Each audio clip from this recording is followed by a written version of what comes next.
Et si cet été, vous partiez vraiment l'esprit tranquille?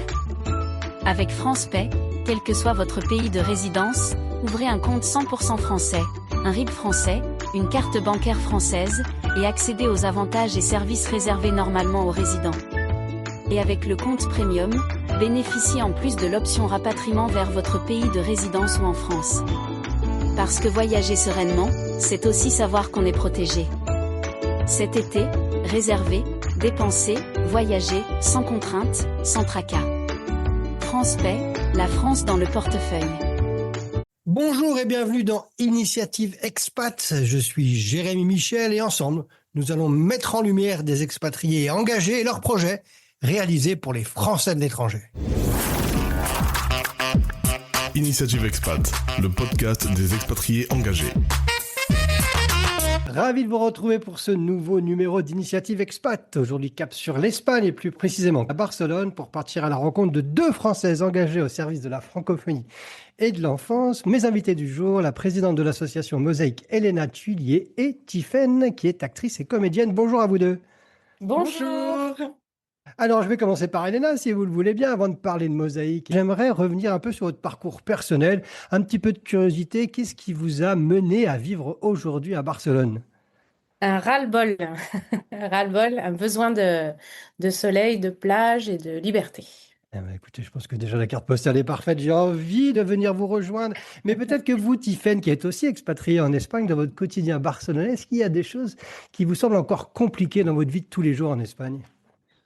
Oh non, au contraire, je trouve plus de facilité. Je suis maman de 2 enfants et je trouve que c'est le cadre idéal pour vivre avec des enfants à Barcelone. Là, vraiment, je ne sais même pas si on va continuer l'interview. En fait, déjà, je m'y plonge. Ça nous fait souvent ça. Ça vous fait souvent ça. Et en plus, vous êtes active et très active à Barcelone, puisque vous, Elena, vous présidez l'association Mosaïque, qui s'adresse notamment aux enfants. En quelques mots, est-ce que vous pouvez nous raconter un petit peu pourquoi est né ce projet et puis ce que vous proposez aujourd'hui ? Alors, Mosaïque, en fait, avant Mosaïque, c'est un projet qui a été créé il y a 10 ans, qui s'appelle La Langue de Molière. C'est une association flamme, donc français langue maternelle, qu'on a montée avec mon collègue Thomas, pour les enfants français et francophones qui vont en école locale et donc leur apprendre le français. Et de là, on a fait des rencontres et on a rencontré l'ancienne directrice de Mosaïque, qui était là depuis une dizaine d'années. Donc, c'est le centre de loisirs en français, en fait, Mosaïque. Activités ludiques, centre de loisirs l'été, voilà. Et après le Covid, elle a fait un burn-out et elle m'a demandé si moi, je voulais récupérer Mosaïque. Et donc, évidemment, j'ai dit oui. C'était la continuité de ce que je faisais déjà avec la langue de Molière. Donc, voilà. Donc, j'ai récupéré le centre de loisirs et à partir de ce que je suis, on a évolué et on a été plus vers le spectacle, du coup.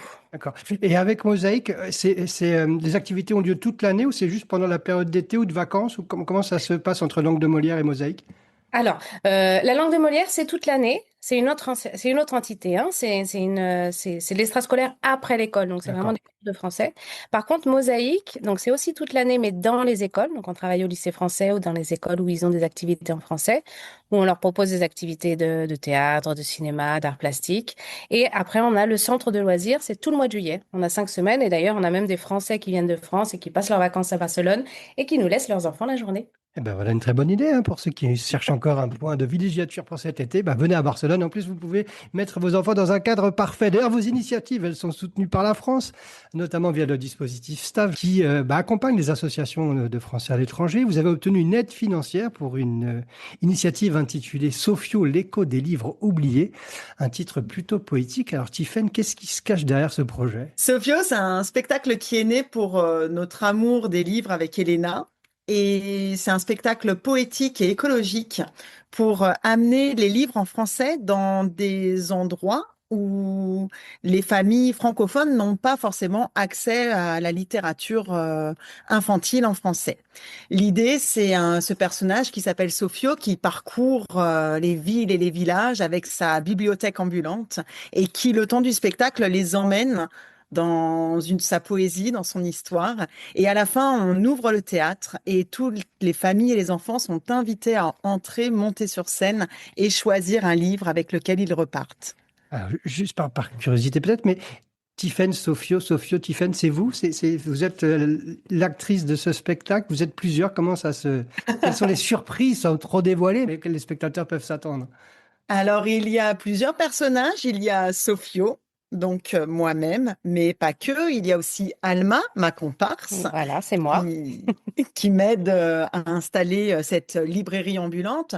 Et puis, il y a plein d'autres personnages. On va y croiser un petit pousset, un ogre dévoreur de livres, un ours qui détruit la forêt. Et puis, on va comprendre aussi d'où vient ce personnage de Sophio et pourquoi il est important de partager les histoires et de les raconter. Voilà. Alors derrière la petite carte postale barcelonaise, tout d'un coup, vous m'avez fait peur là, avec ces histoires d'ours, voire d'ogres. Mais en tout cas, votre bonne humeur radiophonique devrait tout de même encourager un certain nombre de personnes à venir vous voir. Quand est-ce qu'a lieu le spectacle? Peut-être a-t-il déjà été représenté? Alors effectivement, on a déjà eu 4 représentations nous sur Barcelone. On a eu une première représentation, c'était notre grande première d'ailleurs, dans le cadre du festival Oui, qui est un festival de théâtre en français à Barcelone. D'ailleurs, pareil, ceux qui sont à Barcelone, je recommande vivement parce que c'est du théâtre de très grande qualité au mois de février. Et on a eu ensuite, on a fait 3 autres représentations pour la Sainte-Jordi, Oui. donc la fête du livre ici en Catalogne, et aussi dans à la librairie française de Reims. Et je voulais juste rajouter une petite chose par Oui. rapport au spectacle, c'est parce que à la fin, en fait, on fait venir les enfants sur scène et on leur offre un livre. Enfin, ils peuvent choisir un livre parmi tous ceux qu'on a.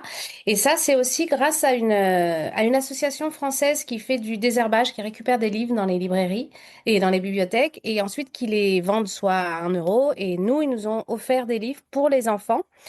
C'est l'association Amaréal qui nous offre aussi la possibilité d'offrir ces livres aux enfants. Eh ben, on les salue, on les remercie. On mettra dans l'article qui Ouais. illustrera ce podcast l'ensemble de leurs coordonnées. Je parlais de l'aide que vous avez reçue de la France avec le staff. Est-ce que d'un point de vue pratique, le montage du dossier, il est accessible pour toute association, selon vous? Ou est-ce qu'il y a des choses qui pourraient être améliorées? Alors nous, on a vraiment été soutenus et aidés par les conseillers consulaires à Barcelone qui nous ont aidés du début à la fin. On n'avait jamais monté de dossier, donc évidemment, on s'est retrouvé face au budget, face à tout ça, ça allait pas. Et grâce à tous les conseils qu'on a eus, on a réussi à monter le dossier et au final, c'était pas si compliqué. Mais c'est vrai que ben, je crois qu'à refaire, on refait la même chose, quoi. Le Oui. soutien qu'on a eu a été excellent. Vraiment, les conseillers consulaires. Il y a aussi les gens du staff au consulat qui nous ont aidés, qui nous ont bien soutenus. Nous, au niveau de Barcelone, en tout cas, c'est très, très bien organisé. Bon, eh ben, écoutez, ça fait toujours plaisir à entendre. Est-ce que derrière, justement, aussi l'aspect financier, il n'y a pas une sorte de reconnaissance officielle de notre pays, de la France, pour vos activités à travers cette subvention? Si, Ah, oui, ouais. oui. Complètement, ouais. C'est laquelle réponse? C'est ça. Non, Euh, non, si, complètement. Moi, je pense Ça que... fait plusieurs années déjà que je propose du spectacle en français à Barcelone pour le très jeune public et le jeune public. Et d'avoir cette subvention, ça assied un petit peu aussi, ça nous dit qu'on mérite qu'on est méritante et ça, enfin, ça fait vraiment plaisir, hein. Mm. C'est très encourageant. En tout cas, vous m'avez donné envie, moi, de venir à Barcelone, de venir voir ce spectacle. Alors, c'est vrai que vous en avez parlé au début de l'interview, de l'aspect plutôt agréable de Barcelone, mais je suis sûr qu'il y a quelque chose qui vous manque de la France. Elena, Oui. qu'est-ce qui vous manque quand même de notre pays? Les éclairs au café. Très Il y en important. a pas ici. Comme je vais assez régulièrement quand même en France, j'arrive à trouver l'équilibre. C'est un bon équilibre entre les deux, quoi. C'est un peu, j'ai envie de dire, le mec parfait, quoi. On a un petit peu à droite, un petit peu à gauche, on a le tout ensemble, c'est parfait. La vie est géniale. Et vous, Tiffaine? Moi, ça va être d'un point de vue culturel, même si la vie barcelonaise est assez riche, ce qui me manque, ça reste le théâtre en français, mine de rien, les classiques, et aussi les musées. Ça, c'est vrai que Oui, ça manque un petit encore. tour du Ils ont Louvre. encore des choses à développer par là, ouais. Eh ben voilà, il y a encore donc plein de projets pour vos structures. Complètement. Et par rapport à ça, justement, la subvention staff, je reviens parce que je ne sais pas si elle nous permet, cette subvention staff, au-delà de faire les représentations qu'on a faites ici à Barcelone, c'est de pouvoir faire des représentations dans toute la zone ibérique. En fait, là, on va partir à Madrid, on va partir à Porto, on va partir à Grenade, à Valence, à Mallorca. Et c'est grâce à cette subvention, en fait, ça nous permet d'aller vers vraiment tous les petits Français qui sont en zone ibérique et ça nous permet de proposer des tarifs réduits à ceux qui ne peuvent pas avoir la culture, se payer la culture, quoi. C'est vraiment une idée de culture pour tous aussi. Merci, on voit bien là tout l'intérêt qui a aidé les associations comme vous à travers le monde. En dernière question, Vous êtes arrivé à Barcelone, alors sur un coup de tête, on va dire, hein, je vous paraphrase légèrement, mais quel conseil vous aimeriez donner à celles et ceux qui, dès demain, peut-être sur un coup de tête, auraient aussi envie de venir s'installer à Barcelone? Elena, qu'est-ce que vous pourriez leur dire, que vous auriez aimé savoir finalement avant de venir vous installer? Alors Barcelone, ça a quand même beaucoup changé depuis 10 ans, mais je dirais, la vie est plus aussi facile qu'elle l'était à Barcelone. Il faut vraiment prévoir un budget et faire attention au logement. C'est très, très, très compliqué aujourd'hui. Voilà. Et au niveau de l'éducation, il y a de bien se renseigner parce qu'il y a des tonnes de choses qui sont faisables. Moi, je suis venue avec mon fils de 10 ans et si j'avais su tout ce qui existait, son parcours scolaire aurait été différent. Et vous, Tiffaine? Moi, je dirais que par rapport à la destination choisie dans l'expatriation, de se faire confiance et d'essayer d'y aller, d'essayer l'expérience, parce que de toute façon, si on ne la tente pas, ça risque de devenir un regret. Donc, toute expérience est bonne à prendre. C'est un très, très, très bon conseil. Merci à vous deux pour cette initiative Merci. d'expat et puis tout Merci ce que vous beaucoup. faites pour les enfants, pour la francophonie, pour le théâtre à Barcelone. Merci pour votre témoignage. Merci beaucoup. Merci. Au revoir. Et bien évidemment, on mettra toutes les indications quant à un spectacle, les liens vers votre site internet sur l'article qui illustrera ce podcast. Et on se retrouve très prochainement pour un nouveau numéro d'Initiative Expat, toujours sur lesfrançais.press. C'était lesfrançais.press.